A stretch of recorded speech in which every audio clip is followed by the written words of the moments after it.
Chloe. I'm a sophomore BCE major, and today I'm going to be introducing the third panel of the day, the streaming world, featuring our speaker, Ryan Hobbs. Ryan got his start working for Room Service Group / Brooklyn Hip Hop Festival, working in new media marketing. From there, Ryan went on to continue his career in digital marketing, working at different records such as Capitol and RCA Records. His most recent job history includes VP of Streaming at Rock Nation, and currently Ryan oversees hip hop and R&B artist relations at SiriusXM and Pandora. Pandora is a prominent platform in the music streaming world, an industry that is growing at an exponential rate. Accordingly, more and more artists are content creators are trying to navigate this world and build a following. Music streaming services have to navigate how to create an equitable and mutually beneficial relationship with their artists. We invited Ryan today to give some expert insight into the industry and discuss his professional experiences with artist relations during his extensive career. This panel will also be moderated by Joseph Epstein. Joseph Epstein was never interested in what was popular, only why it was popular. He deconstructed the signals of identity, the tensions between community and conformity, and what it meant to belong. This curiosity into culture and community remains the North Star of a marketing career spanning leadership roles at Sony Pictures, Hulu, 20th Century Fox, Warner Media, and Apple TV+. He loves connecting people to the stories, characters, worlds, talent, and brands they love. He's led global marketing campaigns for franchises like Spider-Man, X-Men, James Bond 007, South Park, and Transformers. He collaborates with brands like Bud Light, McDonald's, Unilever, Electronic Arts, and Qualcomm to use digital storytelling and narrative to enable them to show up in gaming and entertainment culture in meaningful ways to reach and engage their audiences. He has developed strong and cross-functional relationships and loves to build, mentor, and inspire passionate, diverse teams that thrive in fast-paced environments. Welcome, Ryan and Joe. I introduce the Streaming World panel. Thank you, Chloe. Appreciate it. Happy to be here.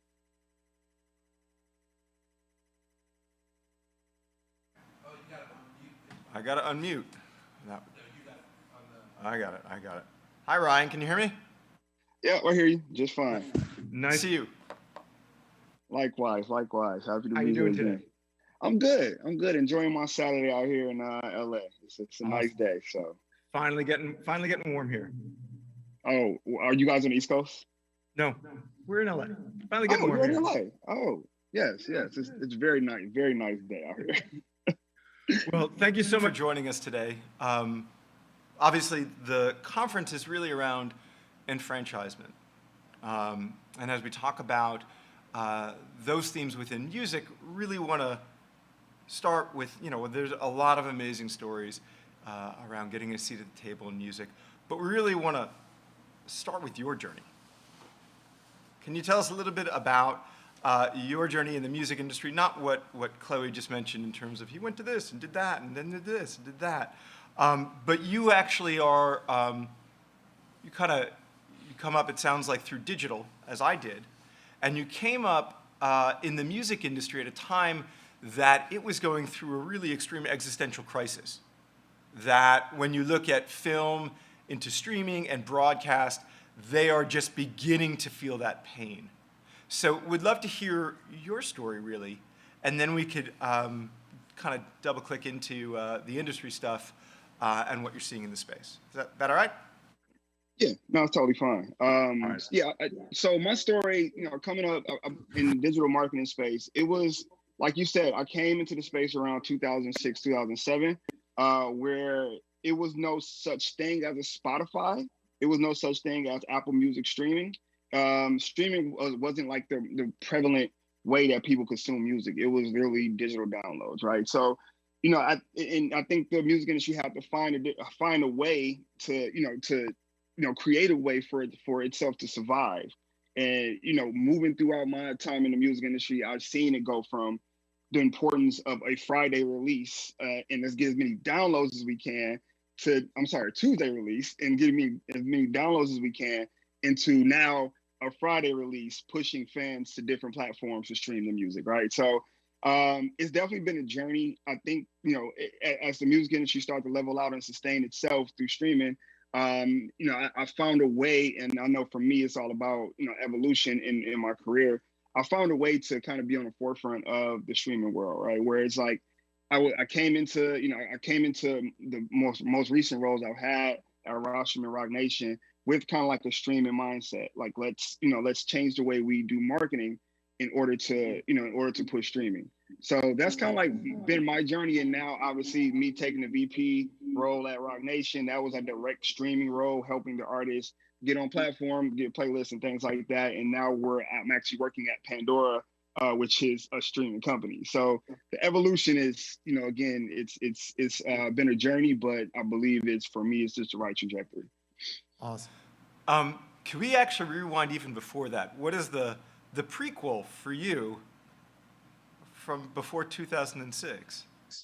How did this all, I talk to my students all the time about their big why, the thing that is propelling them into whatever industry or whatever industry they're interested in or whatever future they want to build. Can you tell us about that? Absolutely. So I think for me, growing up in Detroit, Michigan, there wasn't a lot of outlets. Like you really, you go to school, you go to high school, you go to college, you come back, work at Ford, GM, or Chrysler. That is the journey for somebody that's where I'm from. For me, it was, I think my love for music, I fell in love with it, especially hip hop in particular. I fell in love with it. I went to New York City when I was like 13, 14 years old. And before that, I mean, obviously I have older brothers, they were playing hip hop all over the place. And I wanted to understand how the business works. So I went to New York City. I was walking through Times Square, this guy handed me a CD and was like, this is free. And I was like, well, music isn't free, right? I know music isn't free because I'm buying CDs at this point. But I wanted to know, like, from an artist standpoint, why would you even give your music out for free? So I started in high school, I started research on just the music industry. I also was a part of a foundation called the Kappa League, and we did parties around Detroit. And one of the things that record labels started coming to us because we were throwing like the biggest parties and giving us CDs to hand out to people, like promo CDs. And it was actually record labels and the reps that was in Detroit for that record label. And I was just so perplexed, like, how do you live in Detroit and work in the music industry? And, I started to, make friends and kind of understand what these people do. And from there on, I was like, I want to work in the music industry. I want to move to New York, work in the music industry, because that's kind of like, I want to understand the business of music and not necessarily, I want to understand how it gets from studio to your ears. And that's the business of music. So that for me was the why. Awesome. Thank you. Funny enough, I went from Michigan to New York to work in the music business too, around probably the same time that you did in terms of age. So back to you though. Everyone's stories has ups and downs. There are obstacles and triumphs. There are heroes and villains. What was the moment for you where you really knew that you had earned a seat at the table? That you were like, I'm sitting here and this is my seat and I've earned this. What was that moment like? Yeah, it's actually it's a very literal moment where people are like, please come up to the table because what you're doing with this project is really making a difference. For me, it was, I was working at RCA Records. I was associate director of digital marketing. We signed this guy named Bryson Tiller, and nobody in the building knew who Bryson Tiller was, but I obviously knew who he was, but I did a lot of research on like how he even got to RCA. And I was like one of maybe 2 or 3 people in the building working Bryson. And the things I was doing on the digital marketing side took records from, when he signed to us, he maybe had like 200,000 streams on Don't, which pretty much is probably his biggest song to date.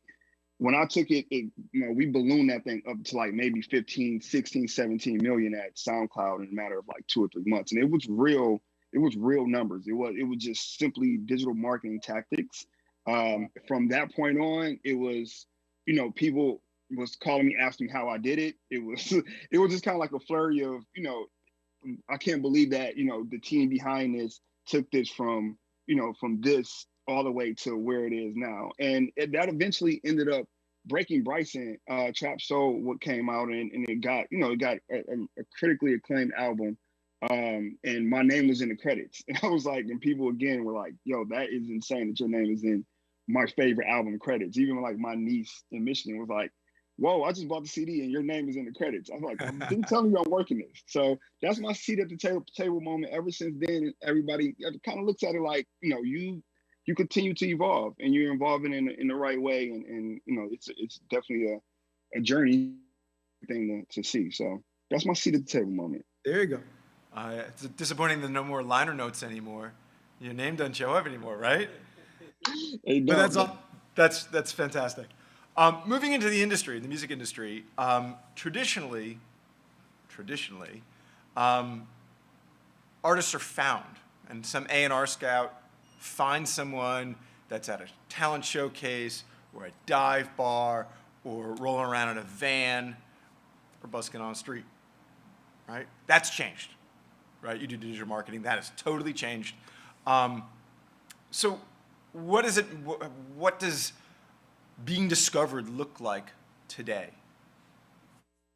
Yeah, so discovery comes in, all different shapes, sizes, right? It's not one platform that's breaking artists. It's not one platform where, as an artist, you say, I need to be on this platform because that's where I will get found, right? I think discovery now comes with, it is so crazy that I'm even saying this, but it comes within algorithms.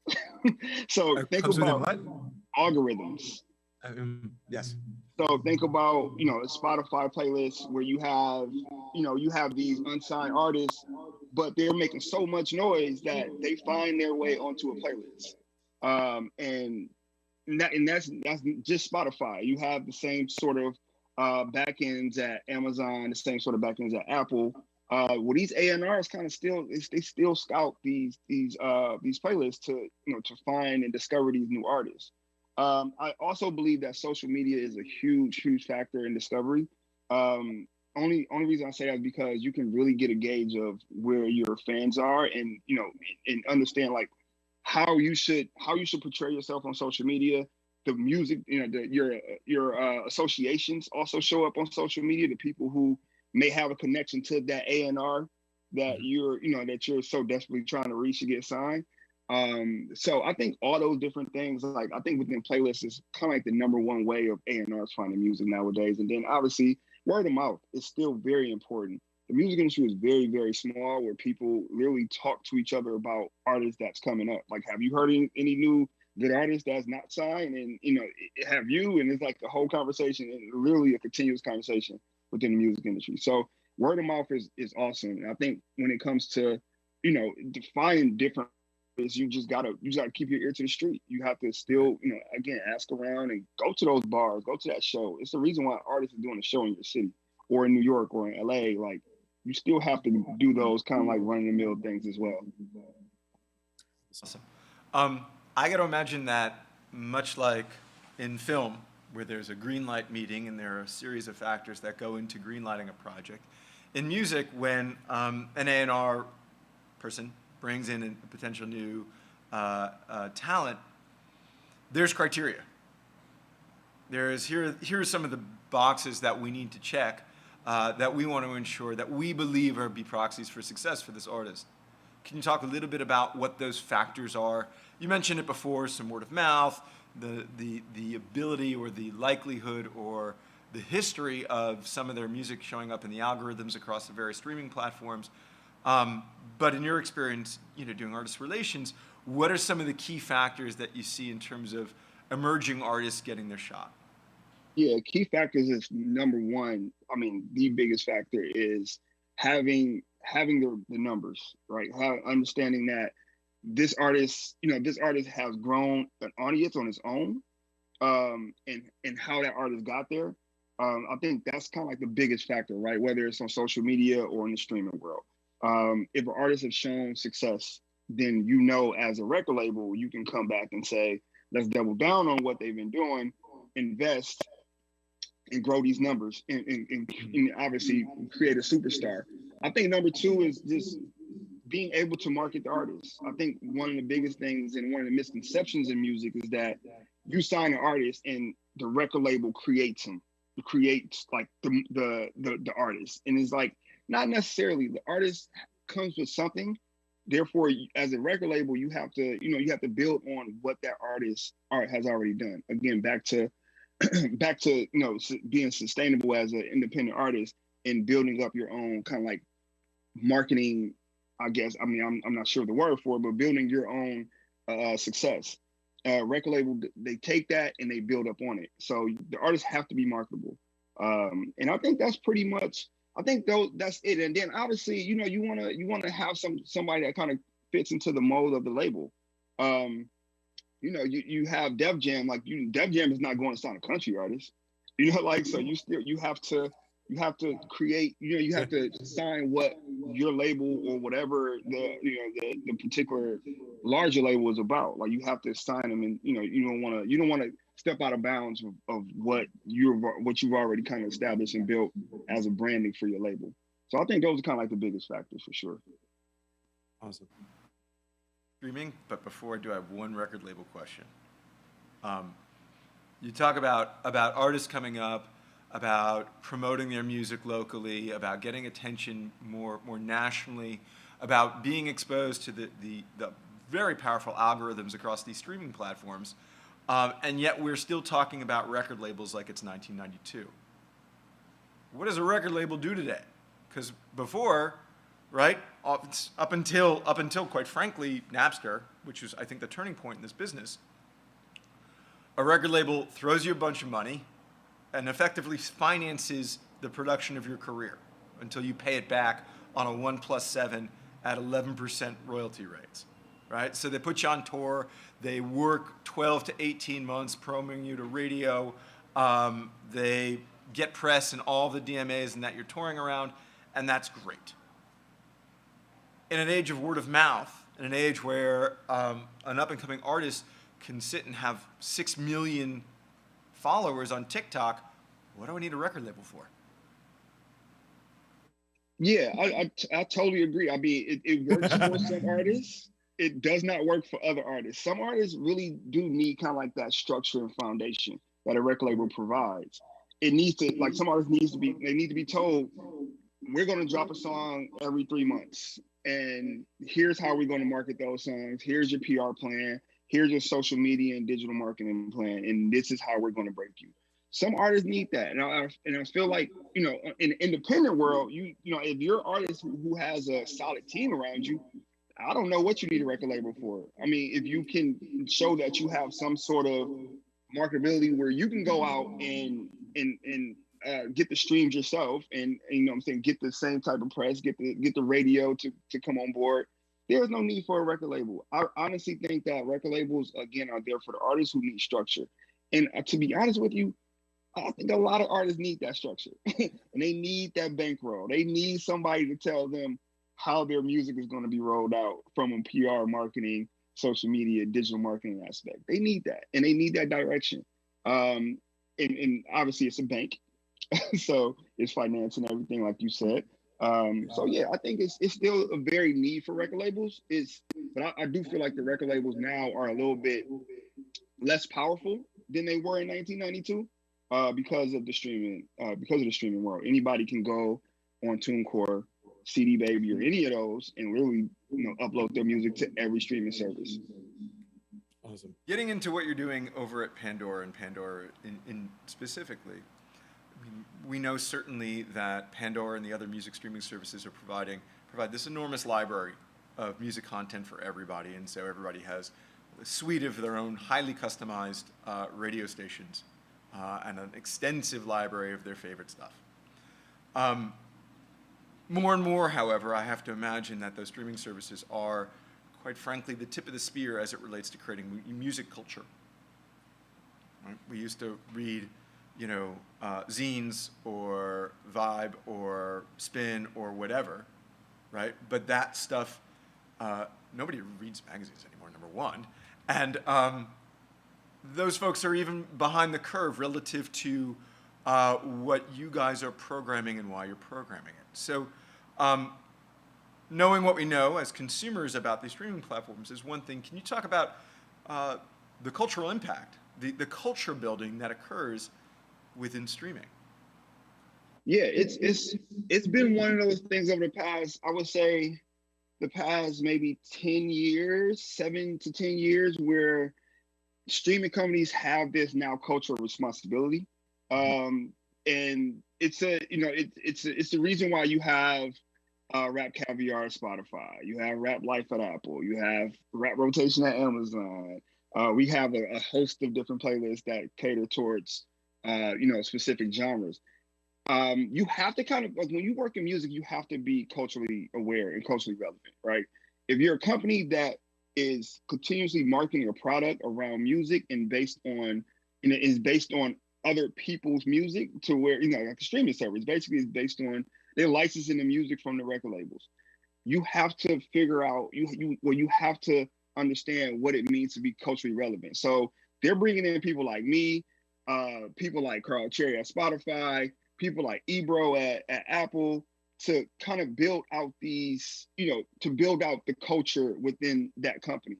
Because traditionally, the company, like if you think about Apple before Apple Music came along, Apple was simply just, this is the music that we want to market to you this week, and here it is on iTunes. It's just the biggest artist. It doesn't have any sort of context. It's the biggest artist. They get the biggest looks on the platform. You need somebody that's going to say, this artist right here is coming up. They have a huge following. Where they from? They're streaming like crazy on our platform. We have to figure out how to connect with this artist in order for him to, obviously, to push their career, but also to make it look like we are cool. And that's that's kind of like my job, in a sense, where it's like I have to identify the artists that Pandora is going to push, and then Pandora is going to be a part of. So, it's very key that you have these people in place at these companies, because they're the ones, again, that's building out the culture across all genres, not just hip hop, across all genres. People have to be very knowledgeable in their respective lanes. So yeah, it's definitely key that you have, those proper people in place for each genre. You had said something, and I don't want to get you in trouble, and you can opt not to talk about this if you want, but you had mentioned the phrase cultural responsibility. There is a music streaming service that has been in the press for the past, I would say, 8 days or so, as it struggles with an enormous press headache from, I would say, a reasonably iconic artist. I believe he was in the Hall of Fame, Rock and Roll Hall of Fame, twice, and a reasonably iconic podcaster. And the reasonably iconic musician felt that the music streaming service, which will go unnamed, was being culturally irresponsible by allowing the reasonably relevant podcaster to perhaps be irresponsible. And I was wondering, from your perspective, and I know we're a little off script, but I'm wondering from your perspective, what would it mean? We're talking about empowerment and getting a seat at the table. And I was wondering if you could talk about, while we're, that's fairly macro, but in a micro setting, what does it mean to you to have that responsibility? Well, for me, I think I look at it like, I understand where I come from, understand, the culture in which I grew up in. I mean, I had no choice but to be part of this hip hop culture. I think for me, I feel like there is responsibility that I must uphold when I'm doing what I'm doing on a day-to-day basis. I have to make sure that I have to make sure that everything I do, as far as like within the hip hop and R&B space, is, for Pandora, I have to make sure it's marketable. I have to make sure that it's trying to find a proper word, but I have to make sure that everything that I bring to the table can go up against every other genre in the building, because I'm fighting for dollars every day. Try to get the Black History programs off the Black History Month programs off the table, off the table, and trying to get women in hip hop panels off the table that we're trying to do in March. I'm fighting for those dollars every day. So I have a responsibility to make sure that everything that hip hop that I bring to the table in hip hop and R&B is a positive impact on the company, and then not just the company, to our consumers, to our listeners. I have to make sure that I'm bringing the best content, the best partnerships, So they're satisfied, so they can continue to subscribe to Pandora. So I do feel a huge responsibility to make sure that everything I'm doing is in the light of hip hop and R&B, and making sure that everybody is happy and satisfied. So it sounds like what you're saying is that with empowerment comes responsibility. Like you're literally the Pandora version of Peter Parker. With great power comes great responsibility, Ryan. Okay, so moving back to the artist for a second. It's well known that musicians, particularly more traditional musicians who are used to getting very, very big fat checks from traditional in-store retail, the selling of CDs and tapes and vinyl, were a bit shocked when they were getting much, much, much smaller royalty checks from Spotify for what they felt were very significant plays. In a world where 1 million streams on Spotify or any of the other streaming platforms, 1 million plays nets about $7,000, which is a lot of money in certain circumstances, but not a lot in others. Really, how empowered are emerging artists these days in this environment? I feel like emerging artists are still very much empowered. Only reason I say that because if you're an emerging artist, you're often indie, right? So you think about if you understand how to market your music and you don't have a record label that's helping you kind of financially back everything, and then also marketing your music within these different within these different streaming platforms, you recoup, like you're getting all your money back. So if you understand the world of marketing, you understand how to you hire the right people around you, a PR person, all these people that can like help push your music. You literally have all the power. And if you grow to be something a little bit bigger, think about Chance the Rapper 7 years ago. Like literally, he had all of the power. Like it wasn't like labels were like, I don't understand how he's doing this. And it was through strategic partnerships. It was him understanding his audience and kind of tapping into that and throwing gasoline on the fire and growing that base to where he literally recouped all of his the money that he made from streaming. Probably 10%, 15, 20% to the distributor, but at the end of the day, he was in control. It wasn't the label, it wasn't no one else but him and his manager. And I think that's definitely a big example of success. There's a lot of smaller examples I'm sure that's taking place right now, but yeah, I think you still very much have the power if you understand how to tap into certain things like marketing and PR. Awesome. From a tactical perspective, right? If you're Chance the Rapper 7 years ago, what does that look like? Is he literally calling you, texting you, whatever, being like, "Hey, can you throw me on?" What does that look like from an artist perspective, and what does that look like from your perspective, maybe receiving some of those phone calls and how you parse through who you're listening to, who you're not, who you're passing on, and whatnot? Yeah, so I think in that case, as an indie artist, again, if you have a good team around you, let's say a management team, right? Mm-hmm. So you have a management team. Usually, the management team is the one that's doing all the reaching out, right? And then the artist obviously is just playing the role of the artist. So usually for me in my position, I get the management calls because again, I'm artist relations, so it don't matter who calls me. If it's the artist, the manager, the record label, the PR person, the radio person, everyone calls me. So it's very popular.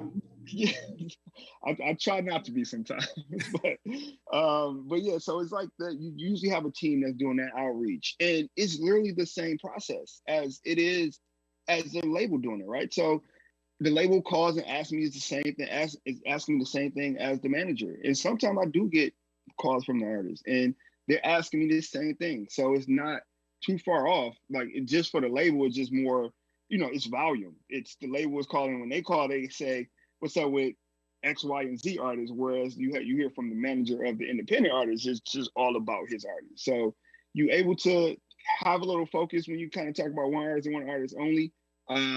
And for me, why I take those phone calls, and I believe like how I can kind of decipher through things, is simply looking at the numbers. We have Pandora Amp, where you can literally go in there and see how much people are streaming. And if a manager tells me it's been spiking over the past 2 weeks, I can say, yeah, you're right. Or I can say, I don't see that on my end. Show me proof. So that's how I kind of, I look at the numbers, and then obviously I listen to the music. I listen to a lot of music. And if it's good, regardless of the numbers, if it's good, I will definitely make a case for it inside Pandora and inside SiriusXM as well, to get either play on SiriusXM or add it to the playlist of Pandora. Streaming obviously is the centerpiece of the music business these days, unequivocally, particularly with COVID shutting down a lot of touring. As an emerging artist seeking to sort of be empowered, what are the other factors that he or she needs to think about and build out and drive? I know you mentioned social and word of mouth, and I think probably in between there's idea of creatorness, if that's a word, storytelling. But what are some of the other factors that, if you were building a emerging artist robot, you would build into said robot? I will build into said robot the ability to identify your audience. And once you identify your audience, you understand how to market to them. You understand how to get them to, to tell people about you and tell their friends, and create different social media plays to where, you're asking them to tag 4 friends. You know what I'm saying? So you building those evangelists, that loyal fan base, to, as the artist, this is as an artist, not obviously the label or anything else. As an artist, like, you understand how to build that fan base. Also, you also understand the business of music. You understand when to sign a deal and when not to sign a deal. Because I think, a lot of people under the pressure, once you sign a deal, like, now everything is going to change for you.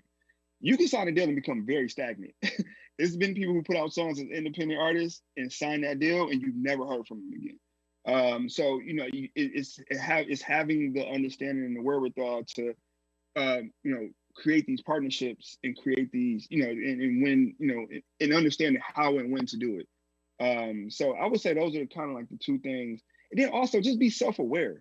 I would say be self-aware. I think that's like a misunderstood thing in the music industry. Understand where you are. Like, don't be overly excited or overly entitled to think you belong somewhere, or you should be on this playlist, or you should be, you should be in this position to get that deal when another artist got it. Like, just be self-aware, be humble, and understand that your time is coming if you're doing, if you're checking off all the boxes. So yeah, I would say that those are the things I would be conscious of as an artist. I imagine that with that degree of self-awareness and that degree of understanding of your audience and what about your music and who you are, because we also, music is great, but I also relate to him or her on stage, probably provides the necessary direction to think through things like, where should I tour, how frequently, and with whom? What brand deals should I be pursuing, or product deals or merch deals? What stories am I telling? How should I be navigating or thinking about my social content, right? Are there other elements, certainly for more well-established artists, touring and merch keeps the light on, keeps the really big jet revved, right? Other things besides those 2 factors, and obviously focusing on streaming, are there any other factors that go into the special sauce for, top shelf musicians? Yeah, I say for top shelf musicians, like, you definitely, again, you have a team around you. Right. I would say for top shelf musicians, it's about understanding who does what. And once you understand who does what, you have to again use everybody to your advantage, right? I think when it comes to more established artists, they have a bigger team, and they obviously are getting more things from different brand deals, from different labels and things like that. So I would say it's the same motto as an up and coming artist. Just being self-aware, understand what's working and what's not working. Understanding the business of music as a top tier artist will help you go a long way, because this is a very predatory business, and if you're making a lot of money, somebody's going to recognize that and they're going to take advantage of, you in your brand.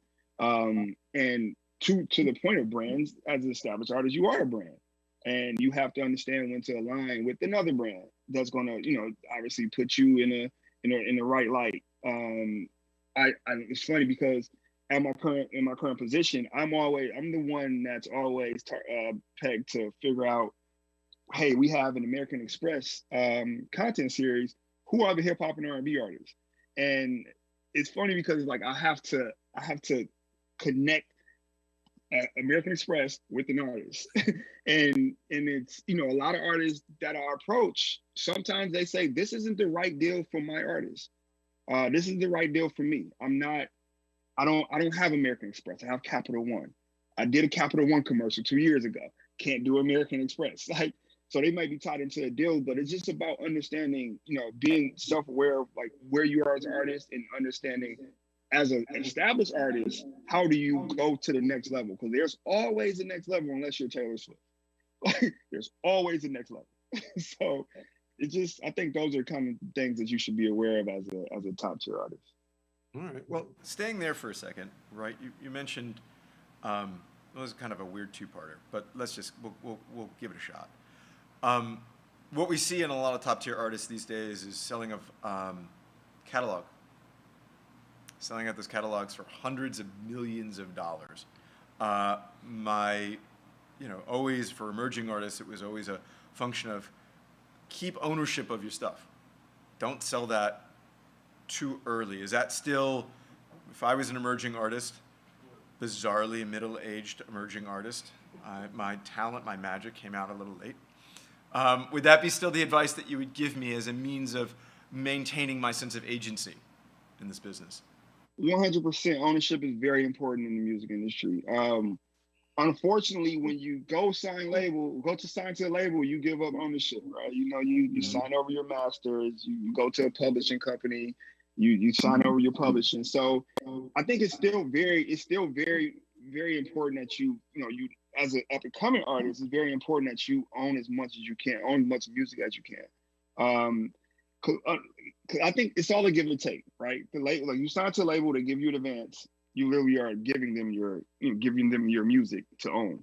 I think when it comes to established artists and later down the road, that's when you have the opportunity to buy it back. As you see now, it's a lot of companies popping up that's purchasing big catalogs. I forget the artist who sold one like last week, and it was like a huge deal. You hold on to these things because at the end of the day, these things can make you a lot of money down the road. Either you sell it or you hold on to it, and obviously that's when the publishing checks come and all that good stuff. So still very, very important that you own as much as you can when it comes to your music and the publishing in the masters world. So we've talked about the business side and the empowered artist. Let's talk about the empowered artist and the empowered fan. You had said earlier that kind of knowing your audience and the idea of creating fandom and community is really the candy center of what becoming a successful music artist is about, and that makes a ton of sense. You see technologies like blockchain in general and NFTs specifically that are, a lot of folks in entertainment, in gaming, are looking at NFTs as a means of financially incentivizing fandom. And I was wondering if you had seen any interesting examples from where you sit around where a musician or someone more in entertainment in general have used NFTs for fan empowerment in a way that's mutually beneficial. Because I personally see a lot of stuff that looks like it's a bit of a hustle. Yeah, for sure. I think the biggest example I've seen so far is Nas partnered with a company named Royal to where his last album, 2 songs on his album, fans can purchase NFTs that allows them to also have royalties in 2 of these songs. So streaming royalties, I should say. Mm-hmm. So it gives fans a chance to buy, I think it's like silver diamond or silver platinum diamond or something, one of those. It's like, so you can buy different levels of it. So $150, $250, $500. And then once these songs become profitable and turn to profit with the label, they're now getting paid out royalties. The fans are getting paid out royalties from these two songs. That is really interesting to me, only because coming from the streaming world, I understand how much, like you said earlier, 1 million streams, $7,000. So I like it's interesting because I see what Nas and his team thought.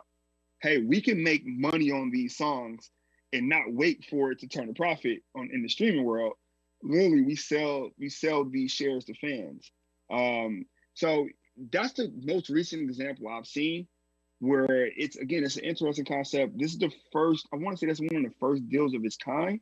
So it'd be interesting to see how that kind of plays out. I have a lot of people I know at Def Jam. I want to make sure I'm asking them the proper questions when it's all said and done. It's a good example. It reminds me of the Nets' Spencer Dinwiddie. I can't pronounce his last name.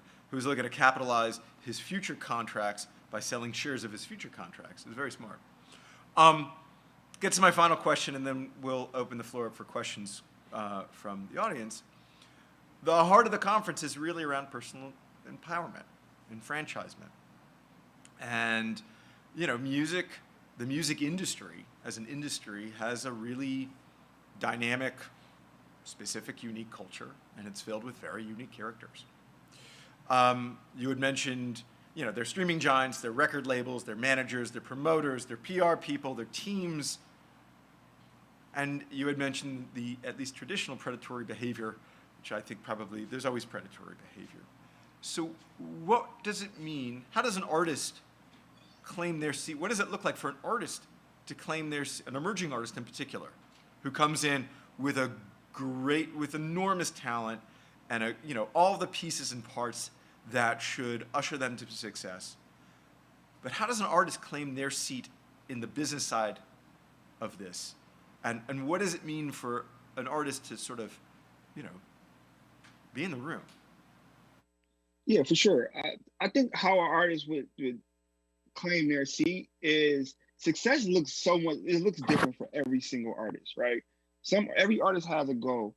I think what it means to claim a seat as an artist is, you're hitting your proper goals. Like if your goal is to get 1 million streams on one song, and you get 1 million streams on one song, and that leads you to 2 million on the next, 3 million on the next. I think that you, again, as an artist, that you claimed your seat. You understand how to move audience. You understand what it means to grow when it comes to consumption. I think as artists, like you want to make sure that everything that you're doing is about growth, because simply music industry is a numbers game. Everyone in the music industry is focused on numbers. Whether it's streaming, socials, how much money you're making. Like that music it's a streaming game. It's a social media game. Like it's all these different things, all these different elements all coming into one. And as an artist, you have to take it all in and understand it all. And then once you do that, like your success is this, you don't have a ceiling. And once you walk into these labels with the power to negotiate a deal that works in your favor. So I think that's when you have a seat at the table as an artist, you're negotiating, you have the negotiating power. You understand, your business, you understand, what you built. And if you understand that, then you can't be stopped as an artist. I think you hit the nail on the head with, you got to own your numbers.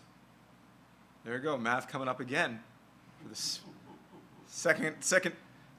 Math too. I've heard the previous speaker. I say I'm horrible at math too. I heard the previous speaker talk about math, and I was like, no parts. But you clearly know your numbers. You know what's popping, what's not, why, right? Who's moving audience, what that then means, and what you can then do to help the artist and help your service.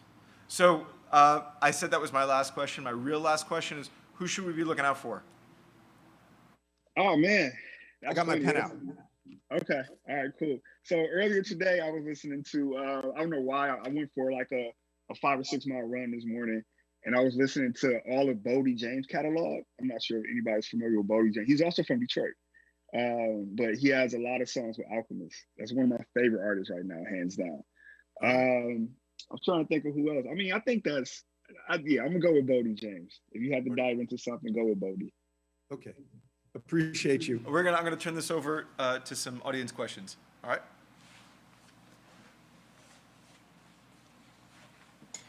Hey, how are you, Ryan? I'm good. How you doing? Well, I'm doing well. Thank you so much for taking the time once again to answer some of our questions here. I really, really appreciate it. Cool. So first off, I know that from what I understand, you work in like public relations, artist relations, stuff like that. And are you, within Pandora, their model is very different compared to, Spotify, Apple Music, other streaming services out there.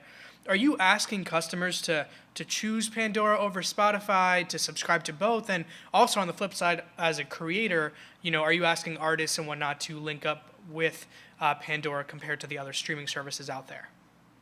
Yeah, unfortunately, I don't deal with the consumer marketing portion of Pandora, but I can tell you that, we have a very strong team that's always advertising. I'm pretty sure you guys we just mentioned Pandora in the room. You guys are gonna get hit with an ad, I promise. Because your phones are listening. But we have a strong team that's always kind of marketing Pandora. We never put out the message Pandora over Spotify. It's simply, I think we just kind of from a marketing sense, we just put out our strong points and hope people subscribe. Insular in the music industry, when I'm having conversations with different artists and different teams, 100% telling them that you need to partner with us and not them. I can tell you a recent example where I lost out and I was pretty upset. 2 Chainz just put out his album on Friday. He had a whole activation at a Crystal's Burgers in Atlanta. And they came to us very early and said, if you guys have $25,000, $30,000, something like that, you guys can put your name on this activation in Atlanta and also All-Star Weekend in Cleveland. I tried so hard to get that money and was turned down. And it popped up this past weekend and Amazon Music hopped on it. And I was like, these are the moments where we need to capitalize. So it's been a whole mandate within the building to get artists to choose Pandora. And when we're doing these activations, choose Pandora. When we're doing TV commercials, it's been Spotify has a TV commercial. When we're doing one soon, choose Pandora. So yes, outside, no, inside, yes. I'm glad you brought up the 2 Chainz Atlanta thing, because I'm from Atlanta, so a lot of my friends actually went to that event and they took some pics and stuff like that. So that's really funny that you brought that up. Yeah. So my next question here is, SiriusXM owns Pandora, and you talked a little bit about that as well. Putting artists on between the mix of, promoting it to Sirius, putting it in within your own platform at Pandora. So what does that relationship look like within, the team that you're working with at Pandora versus the team at Sirius? How interconnected is that in terms of, is there an artist that that y'all are working with that Sirius is not, or is it like one vertical stream? Yeah, so I think the beauty of my job is I'll sit directly in the middle. So I'm working on initiatives at Pandora. I'm working on initiatives at SiriusXM. Very different, two different sides, right? One is radio and one is streaming.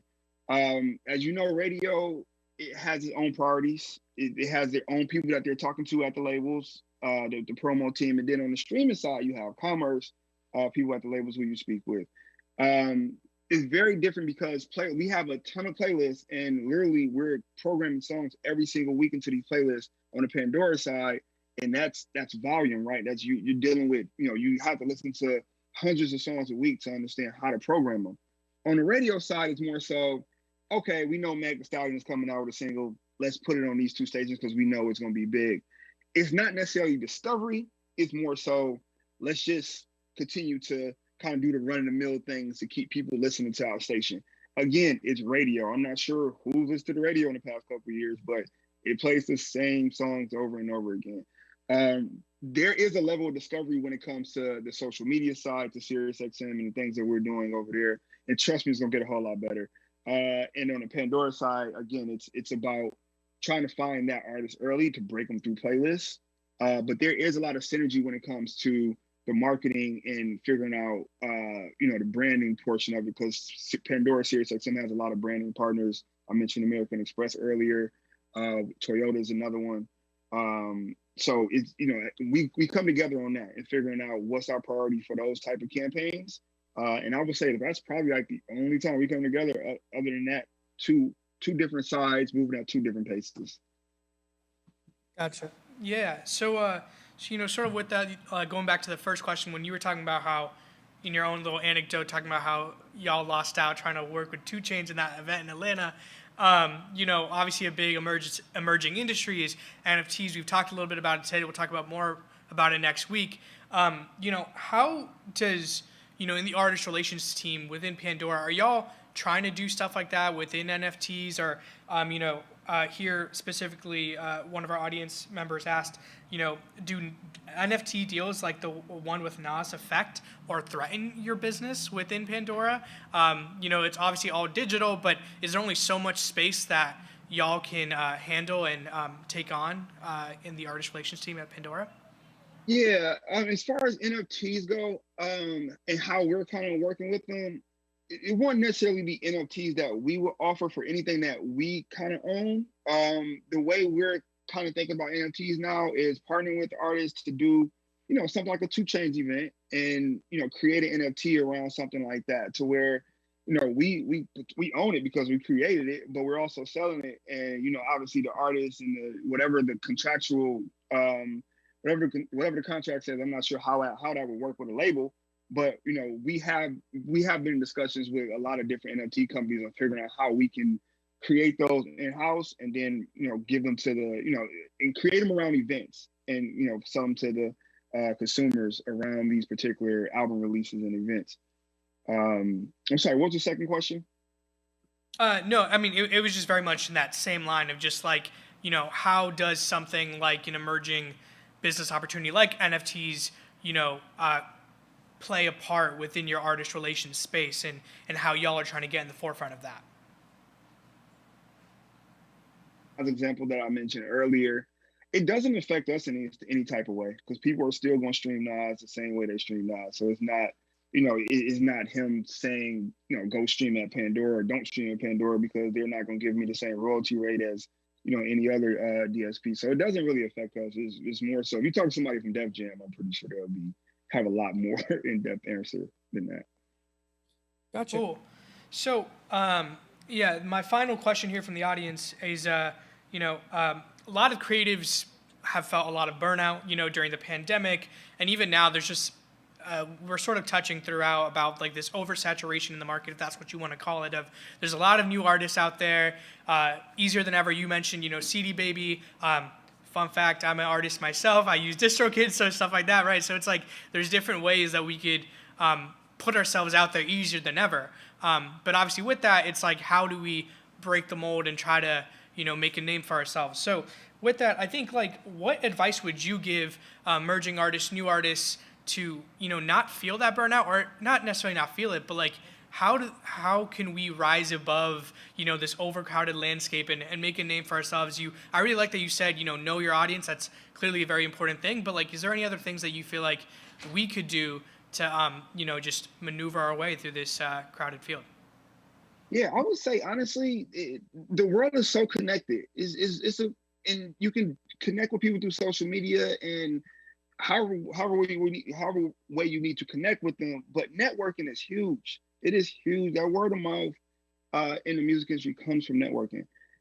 If you find as an artist, if you find an executive who signs your type of music, maybe you should follow that executive and don't spam the executive, but just follow him and maybe send him like some new music and say, I'm not trying to spam you, because get a lot of that. Like a lot of people hit you up with just random music. So I would say like networking is huge, and understanding like again where within the music industry where your audience is, and understanding not the audience that's going to listen to your music and become a fan, but the people that's in the music industry that's pushing your product to consumers. So if you're a rapper, get to know me. And I might just consider you, I might just consider you for different programs within the Pandora and SiriusXM space. If you're, and then it's also a lot of different people at all these other companies that you should get to know as well. Unfortunately, the pandemic put a hold on like in-person events. But if you live in New York or LA, like they're starting to come back. Go to concerts, meet other like artists who may do a 40, 50 person show in your city, and maybe try to get on the next bill that, when they come to the city, get on the next bill. It's just all about, again, networking and breaking through that noise. It's difficult, but at the same time, if you're aligning yourself with the right people from a relationship standpoint, you're going to start to see a difference in not your streams, but the people you're connected with. And the artists are doing the same thing that you're doing. Two forces are better than one when it comes to artists linking up together and doing songs or shows and things like that. So that's the advice I got. Just stay active and follow the right people and hope they follow you back. Well, Ryan, I hope you know that I'm not going to spam you, but I will start, sending my stuff over to you. But no, Ryan, thank you so much for your time. I'm going to pass it back over now